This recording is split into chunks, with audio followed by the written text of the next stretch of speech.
നമസ്കാരം. മാറ്റിനിയുടെ ഫിലിം ബൈയിലേക്ക് സ്വാഗതം. ഇന്ന് ഞാൻ വളരെ ഇഷ്ടപ്പെട്ട് ചെയ്യുന്നൊരു എപ്പിസോഡാണ്. കാരണം ഞാനിന്ന് സംസാരിക്കാൻ പോകുന്ന ഡയറക്ടർ എന്ന് പറയുന്നത് എൻ്റെ ഗുരുസ്ഥാനീയനാണ്, അല്ലെങ്കിൽ എൻ്റെ ഗുരുവാണ്.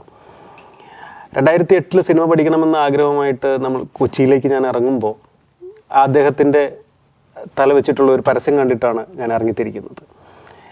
അങ്ങനെ അന്ന് ഒരു ഓറിയൻറ്റേഷൻ പ്രോഗ്രാം, ഒരു 2 ദിവസത്തെ ഓറിയൻറ്റേഷൻ പ്രോഗ്രാം ഉണ്ടായിരുന്നു. ആ ഓറിയൻറ്റേഷൻ പ്രോഗ്രാമിന് എത്തുമ്പോഴാണ് അദ്ദേഹത്തെ ഞാൻ ആദ്യമായിട്ട് കാണുന്നത്. അത് മറ്റാരുമല്ല, ശ്രീ സിബി മലയിൽ.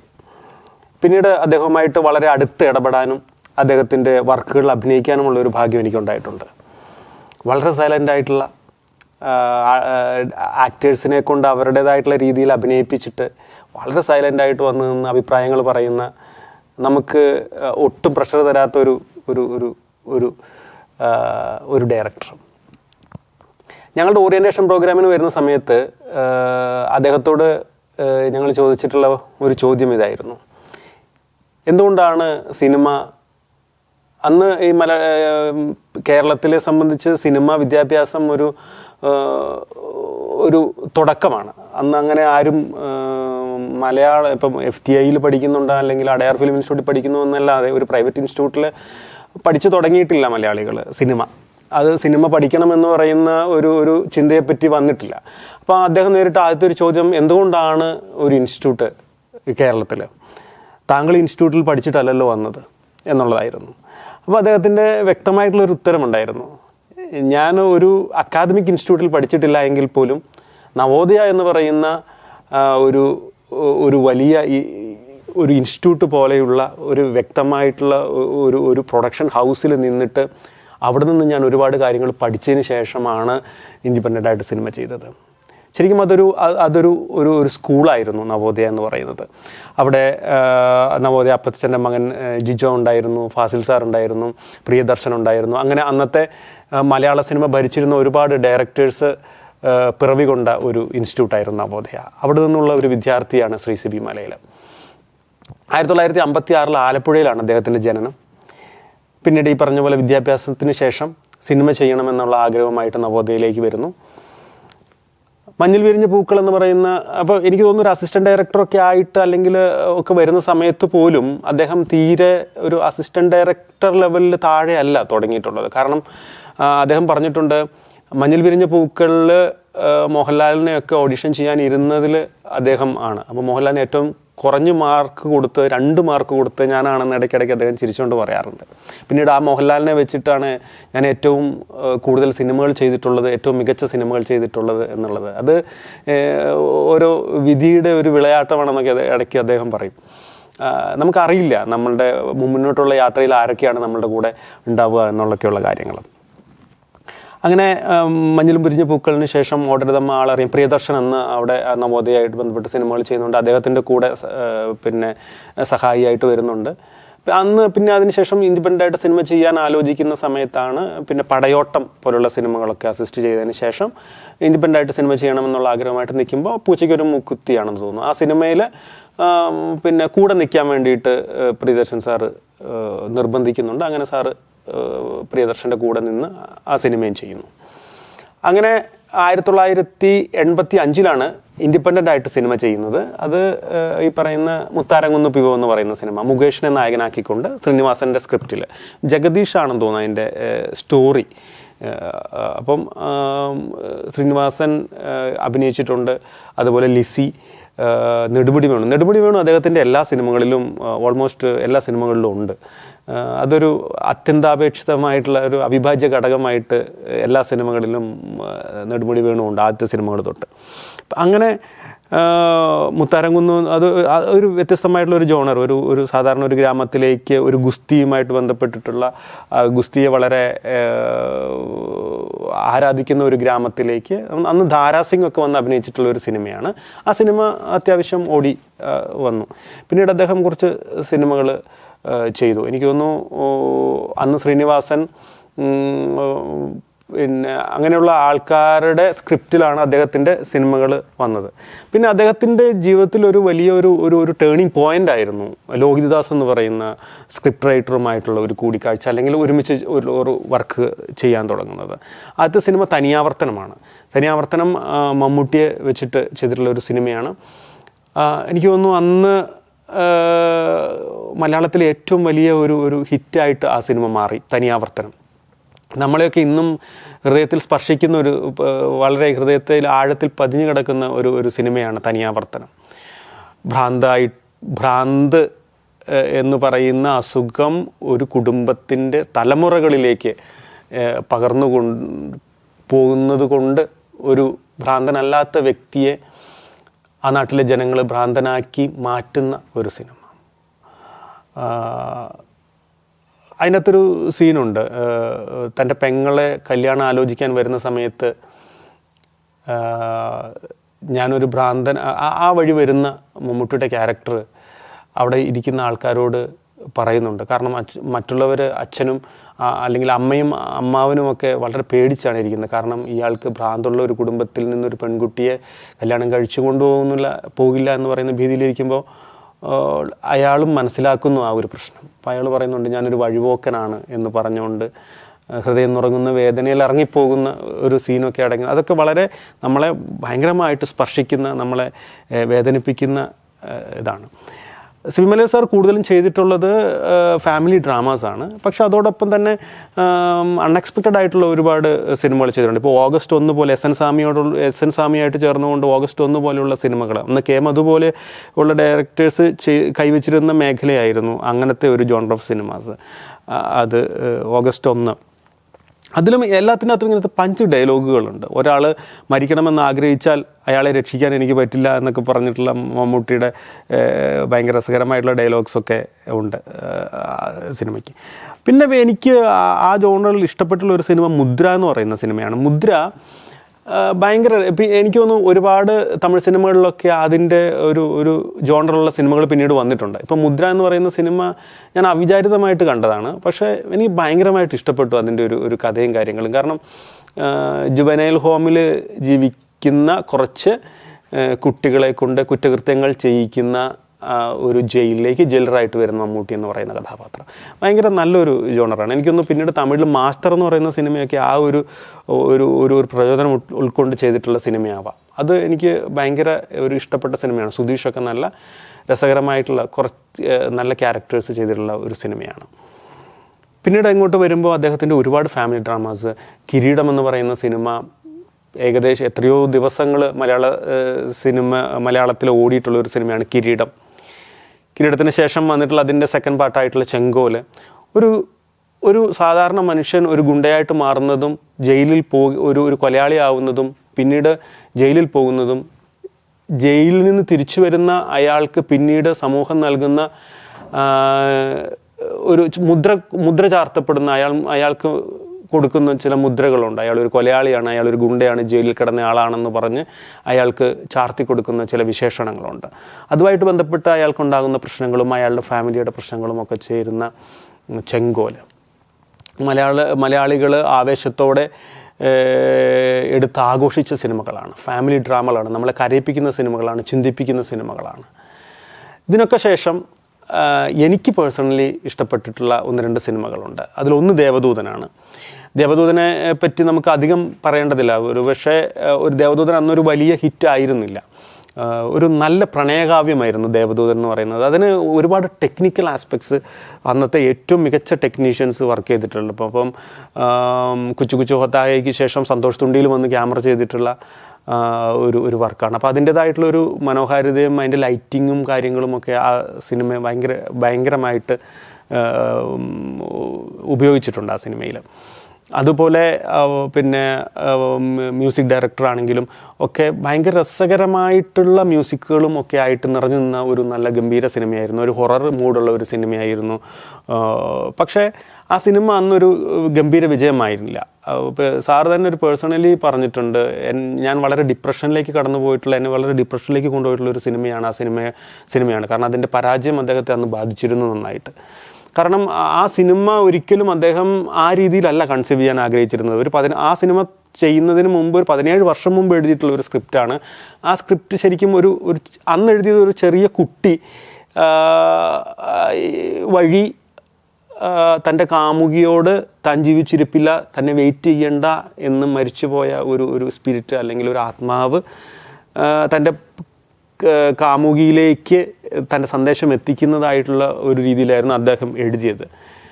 പിന്നീട് അതൊരു 17 വർഷങ്ങൾക്ക് ശേഷം അതൊന്ന് നവോദയയ്ക്ക് വേണ്ടിയിട്ട് ചെയ്യാൻ വേണ്ടി എഴുതി വെച്ചിരുന്നതാണ്. പിന്നീട് അദ്ദേഹം സിയാദ് കോക്കറിന് വേണ്ടിയിട്ട് 2000 ചെയ്യുമ്പോൾ അതിലൊരുപാട് മാറ്റങ്ങൾ വന്നിരുന്നു. അത് ഒരു 2 കാമുകന്മാരായിട്ടുള്ള ടീനേജ് ഏജ് ആയിട്ടുള്ള ആൾക്കാരുടെ പ്രണയവും അതോടൊപ്പം തന്നെ ആ പഴയകാല പ്രണയവും, ഒരു കണ്ണ് കാണാൻ വയ്യാത്ത ആളും ജയപ്രദ ചെയ്യുന്ന വിനീത് കുമാർ ചെയ്ത ക്യാരക്ടറും ജയപ്രദ ചെയ്ത ക്യാരക്ടറും തമ്മിലുള്ള പഴയകാല പ്രണയവും തമ്മിലുള്ള ഒരു പുതിയ കാല പ്രണയവും പഴയകാല പ്രണയവും തമ്മിലുള്ള ഒരു വ്യത്യസ്തതയും അല്ലെങ്കിൽ അങ്ങനെ പോകുന്ന ഒരു സിനിമയായിരുന്നു പിന്നീട് അദ്ദേഹം സ്ക്രിപ്റ്റ് ചെയ്തത്. അതിലൂടെ അവർ അവിചാരിതമായിട്ട് അവരിലുണ്ടാകുന്ന ഒരു പ്രണയമുണ്ടല്ലോ, 2 കൂട്ടുകാരായിട്ടുള്ള ഒരാണും പെണ്ണും അവരിലേക്ക് ഈ മരിച്ചുപോയ സ്പിരിറ്റ് പ്രണയമുണ്ടാക്കാൻ വേണ്ടിയിട്ട് ശ്രമിക്കുന്നു. ഇപ്പം ആ പെൺകുട്ടി വാതിൽ തുറക്കുമ്പം അതിൻ്റെ മുമ്പിലൊരു ബൊക്ക ഇരിക്കുന്നു. അപ്പോൾ ആ ആൾ അതിൽ നടന്നു പോകുന്നുണ്ടാവും. അപ്പോൾ അവിചാരിതമായിട്ട് ഇവരുടെ ഇടയിൽ പ്രണയം ഉണ്ടാക്കാൻ വേണ്ടിയിട്ട് ശ്രമിക്കുന്ന ഈ സ്പിരിറ്റ് അതുവഴി തൻ്റെ പ്രണയത്തിലേക്ക് തൻ്റെ കാര്യങ്ങൾ എത്തിക്കുകയും ചെയ്യുന്ന രീതിയിലായിരുന്നു ആ സിനിമ പിന്നീട് കൺസീവ് ചെയ്യാൻ ആഗ്രഹിച്ചത്. പക്ഷേ അതും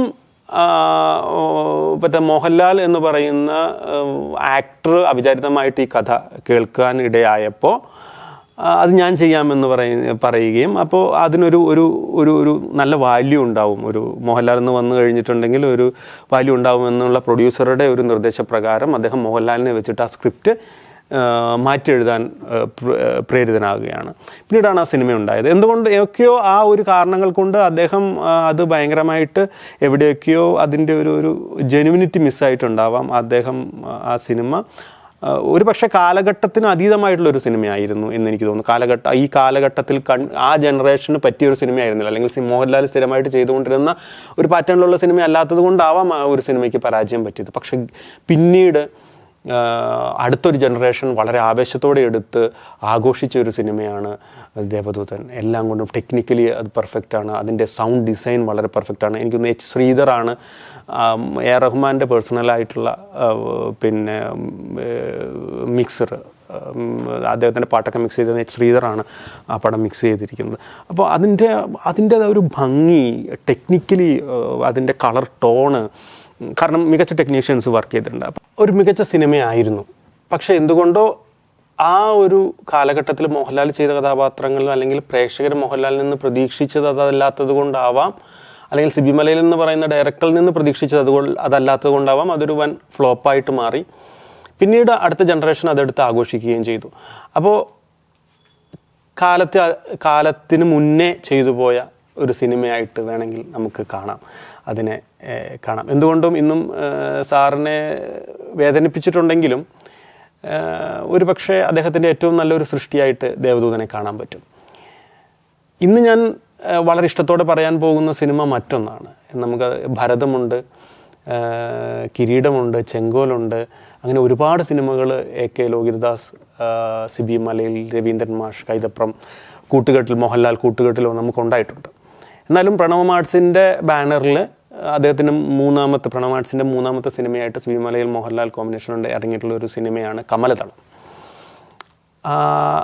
ആ സിനിമ ഒരു പക്ഷേ എനിക്കൊന്ന് 150 ദിവസത്തിൽ കൂടുതൽ തിയേറ്ററുകളിൽ ഓടിയിട്ടുള്ള ഒരു സിനിമയാണ്, വൺ ഹിറ്റായിട്ടുള്ളൊരു സിനിമയാണ്. ആ സിനിമയെ പറ്റി ഞാൻ സാറിനോട് പേഴ്സണലി ചോദിച്ചിട്ടുണ്ട്. അതിങ്ങനെ വന്നതാണ്, ഞങ്ങൾ ഒരു കണ്ണൂർ വരെയുള്ള ഒരു യാത്രയുണ്ടായിരുന്നു. ഒരു ഷൂട്ടിങ്ങായിട്ട് ബന്ധപ്പെട്ട് ഒരു കാറിൽ കണ്ണൂർ വരെ സാറുമായിട്ട് യാത്ര ചെയ്യാനൊരു അവസരം വന്നപ്പോൾ ഞാൻ ചോദിച്ചൊരു ചോദ്യം ഇതായിരുന്നു: സാർ, എന്തുകൊണ്ടാണ് മലയാള സിനിമയിൽ സാറൊക്കെ ചെയ്തു വെച്ചിട്ടുള്ള അത്രയും തീവ്രമായിട്ടുള്ള രീതിയിലുള്ള സിനിമകൾ ഇന്നും ഉണ്ടാവാത്തത്? അപ്പം അന്ന് അദ്ദേഹം പറഞ്ഞത്, കമലദളം പോലെയുള്ള സിനിമകൾ ചെയ്യുന്ന സമയത്ത് ഞാനും ലോഹിതദാസും മോഹൻലാലും ആനന്ദക്കുട്ടനുമൊക്കെ ഒരു വീട്ടിൽ ഒരുമിച്ചാണ് താമസിച്ചിരുന്നത്. അന്ന് കാരവനില്ല, ഞങ്ങൾ മാറിയിരിക്കുന്നില്ല, ഒരുമിച്ചാണ് ഇരിക്കുന്നത്. രാത്രി നമ്മൾ ഒരു വീട്ടിൽ തന്നെയാണ് താമസിക്കുന്നത്. രാത്രിയാണ് എൻ്റെ ഡിസ്കഷൻസ് നടക്കുന്നത്, തലേദിവസം നടന്ന ഷൂട്ടിനെ പറ്റിയുള്ള ഡിസ്കഷൻസ്, അങ്ങനത്തെ ഒരുപാട് കാര്യങ്ങളായിട്ടുള്ള ഒരു ഹൃദയബന്ധം ഞങ്ങൾക്കിടയിലുണ്ടായിരുന്നു. പിന്നീട് വന്നപ്പോൾ പേഴ്സണൽ ക്യാരവാനുകളും കാര്യങ്ങളും ഒക്കെ വന്നതോട് കൂടിയിട്ട് ലൊക്കേഷനിൽ ഡയറക്ടറും ആക്ടറും തമ്മിൽ വരുമ്പോൾ മാത്രം കാണുന്നതായിട്ട് ആ ബന്ധങ്ങൾ ഒരുപക്ഷെ ഹൃദയബന്ധം മുറിഞ്ഞതുകൊണ്ടാവാം ഇന്നത്തെ സിനിമകൾക്ക് ആ തീവ്രത ഇല്ലാത്തത് എന്ന് അദ്ദേഹം പറഞ്ഞു. അതുകൊണ്ട് തന്നെ ആയിരിക്കാം കമലദളം പോലുള്ള സിനിമകൾ ഇത്രയും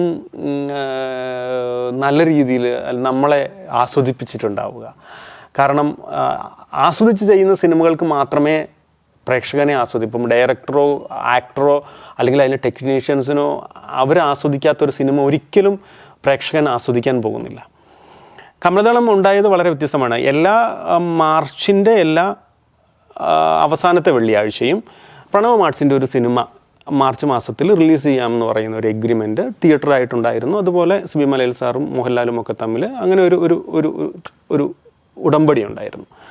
അപ്പോൾ ആദ്യത്തെ 2 സിനിമകളായിരുന്നു ഹിസൈൻ അബ്ദുള്ളയും ഭരതവും. അത് രണ്ടും വൻ ഹിറ്റായിട്ട് മാറിയുള്ള സിനിമകളാണ്. പിന്നീട് ആണ് അപ്പം ഒരു ഡിസംബറൊക്കെ ആകുമ്പോഴത്തേക്കും മോഹൻലാൽ ഈ സിനിമ ചെയ്യാൻ വേണ്ടിയിട്ട് സാറിനോട് ഫോൺ കോളുകളും കാര്യങ്ങളും വന്നു തുടങ്ങി. അപ്പോൾ അന്ന് ലോഹിതദാസ് സാറ് മറ്റൊരു പടം ചെയ്തുകൊണ്ടിരിക്കുകയാണ്.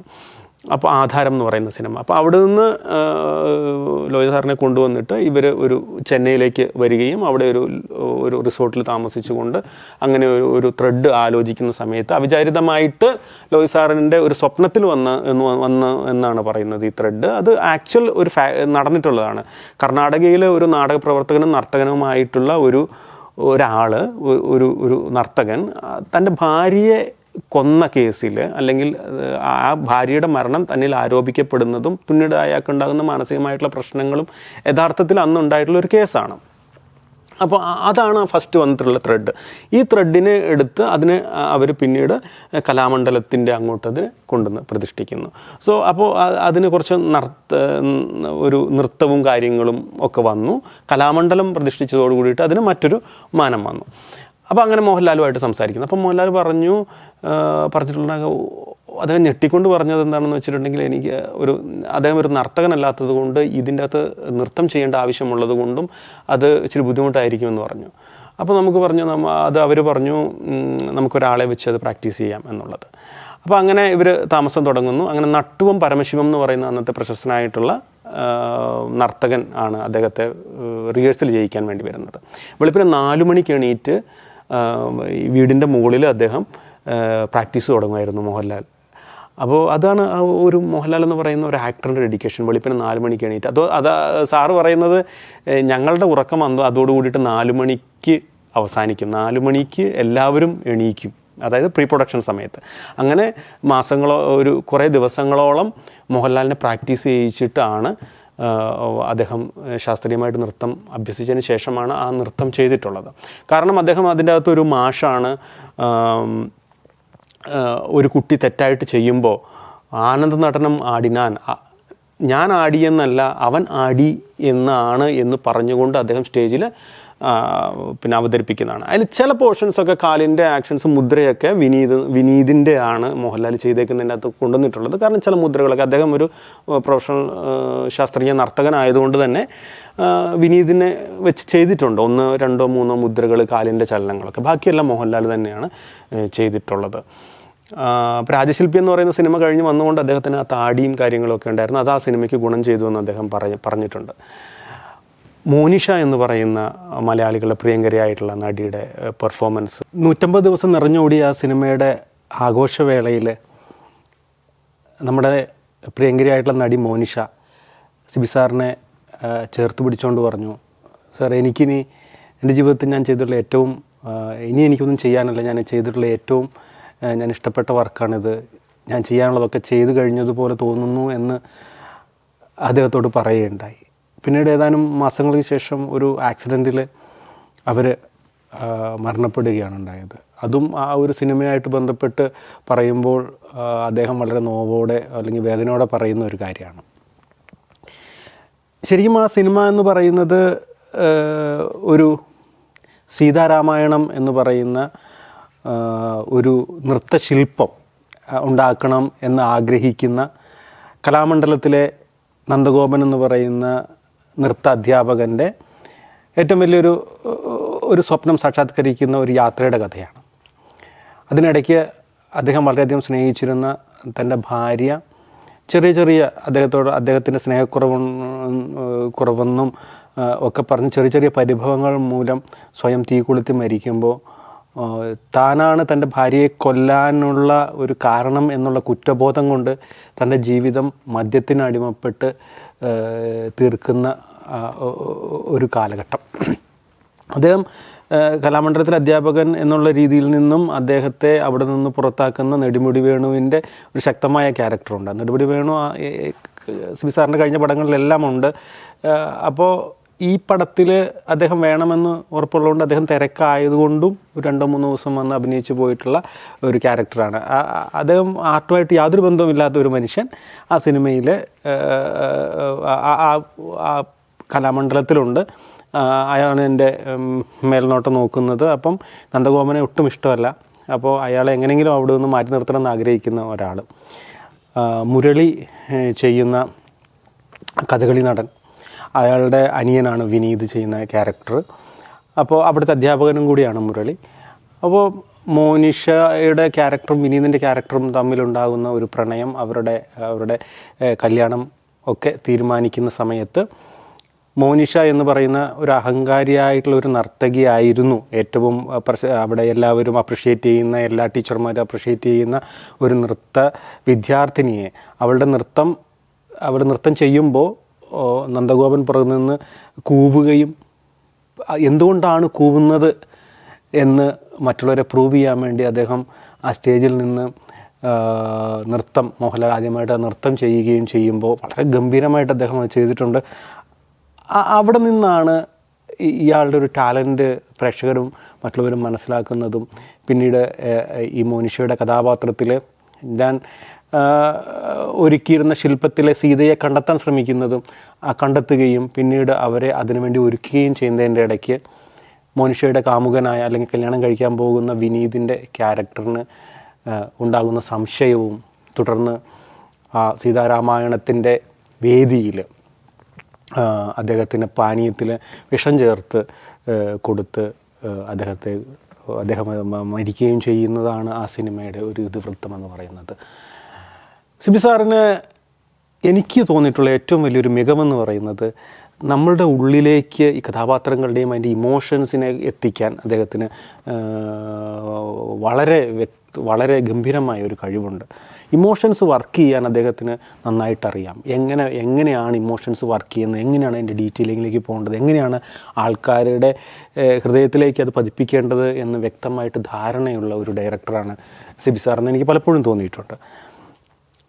ഈ സിനിമയിൽ മറ്റുണ്ടായിട്ടുള്ള ഒരു ഇതെന്ന് പറഞ്ഞാൽ ബിന്ദു പണിക്കർ എന്ന് പറയുന്ന നടിയുടെ ഒരു ആദ്യത്തെ പടമാണ്. ബിന്ദു പണിക്കർ ഈ സിനിമയോട് ബന്ധപ്പെട്ട് കലാമണ്ഡലത്തിൽ പഠിച്ച കുറച്ച് ആൾക്കാർക്ക് ഓഡിഷൻ ഉണ്ടായിരുന്നു. അതുമായിട്ട് ബന്ധപ്പെട്ട് വന്നതാണ്. പക്ഷേ ഇവരുടെ ഒരു ആക്ടിങ് ടാലൻറ്റ് കണ്ടപ്പോൾ നമ്മുടെ മുരളിയുടെ ഭാര്യയായിട്ട് അവരെ അഭിനയിപ്പിക്കുകയായിരുന്നു. അതായിരുന്നു അവരുടെ ഒരു തുടക്കം. പിന്നീട് നമ്മൾ കാണുന്ന ബിന്ദു പണിക്കരായിട്ട് അവിടെ നിന്നാണ് വരുന്നത്. പിന്നെ ശ്രീജ എന്ന് പറയുന്ന നടി, ഒരുപാട് സിനിമകളിൽ നായികയായിട്ട് അഭിനയിച്ചിട്ടുള്ള ശ്രീജയുടെ ആദ്യത്തെ പടമാണ്. അങ്ങനെ ഒരുപാട് സവിശേഷതകളുള്ള ഒരു സിനിമയാണ് കമലദളം. നമ്മൾ നെഞ്ചിലേറ്റിയ, എനിക്ക് തോന്നുന്നു മലയാളത്തിലെ ഫാമിലി പ്രേക്ഷകർ കൊണ്ടാടിയിട്ടുള്ളൊരു സിനിമയാണ്. നമ്മളെ കരയിച്ചിട്ടുള്ള മോഹൻലാലിൻ്റെ കഥാപാത്രം തുടക്കത്തിലെ മദ്യപാനിയായിട്ടുള്ള ആ ഒരു അധ്യാപകൻ്റെ ക്യാരക്ടറൊക്കെ ഗംഭീരമായിട്ട് ചെയ്തിട്ടുണ്ട്. നമ്മുടെ നെടുമുടി വേണുവിൻ്റെ ക്യാരക്ടർ, കലാമണ്ഡലം ഹൈദരാലിയെ അനുസ്മരിപ്പിക്കുന്ന രീതിയിലുള്ള മോഹൻലാലിൻ്റെ ക്ലാസ്മേറ്റ്സ് ആയിരുന്ന ചായക്കട നടത്തുന്ന മാമുക്കോയുടെ കഥാപാത്രം, ഇവയൊക്കെ വളരെ ഗംഭീരമായിട്ട് വന്നിട്ടുള്ള, കലാമണ്ഡലത്തിൻ്റെ ചുറ്റുപാടിൽ ചെയ്തിട്ടുള്ള വളരെ നല്ല ഗംഭീരമായിട്ടുള്ളൊരു പടമായിരുന്നു കമലദളം. അതുതന്നെയാണ് എനിക്ക് സിബി സാറിൻ്റെ പടങ്ങളിൽ ഏറ്റവും ഇഷ്ടമുള്ളത്. പിന്നെ അദ്ദേഹം ഒരുപാട് സിനിമകൾ ചെയ്തു. ഉസ്താദ്, നമ്മൾ ഒട്ടും പ്രതീക്ഷിക്കാത്ത ഉസ്താദ് എന്ന് പറയുന്ന മേഹു ഉസ്താദ് എന്ന് പറഞ്ഞ് സിബി സാറിൽ നിന്ന് ഒരിക്കലും പ്രതീക്ഷിക്കാത്തൊരു സിനിമയാണ്. അത് വളരെ ഗംഭീരമായിട്ടുള്ള ഒരു സിനിമയാണ്. 2 ഉസ്താദായിട്ടും പരമേശ്വരനായിട്ടും മോഹൻലാൽ നിറഞ്ഞാടിയ, ചേട്ടനും അനിയത്തിയും തമ്മിലുള്ള ബന്ധത്തെ വളരെ ആഴത്തിൽ കാണിച്ചിട്ടുള്ള ഒരു സിനിമ. അതിലും വിനീതുണ്ട്. അതും ഒരു ഗംഭീര സിനിമയാണ്. പിന്നെ നമ്മളൊക്കെ ഇന്നും വളരെ ശക്തമായിട്ട് ആഗ്രഹിക്കുകയും വീണ്ടും കാണാൻ ആഗ്രഹിക്കുകയും ചെയ്യുന്ന ഒരു സിനിമയെ സമ്മറിൽ ബത്ലഹേം. അത് ശരിക്കും സിബി സാറിൻ്റെ ഡയറക്ഷനിലുണ്ടായിട്ടുള്ളൊരു സിനിമയാണ്. രഞ്ജിത്തിൻ്റെ സ്ക്രിപ്റ്റിൽ സിബി മലയിൽ സാർ ഡയറക്റ്റ് ചെയ്ത സിനിമയാണ്. സുരേഷ് ഗോപിയും ജയറാമൊക്കെ കലാഭവൻ മണിയും ഒക്കെ ഗംഭീരമായിട്ട് പെർഫോം ചെയ്തിട്ടുള്ള ഒരു ഒരു ഒരു ഒരു സിനിമ. ആ സിനിമ ഒരുപാട് മഞ്ജു വാര്യർ എന്ന് പറയുന്ന നടിയുടെ അഭിനയ പാടവം കൊണ്ട് ഏറെ ശ്രദ്ധിക്കപ്പെട്ട ഒരു സിനിമയാണ്.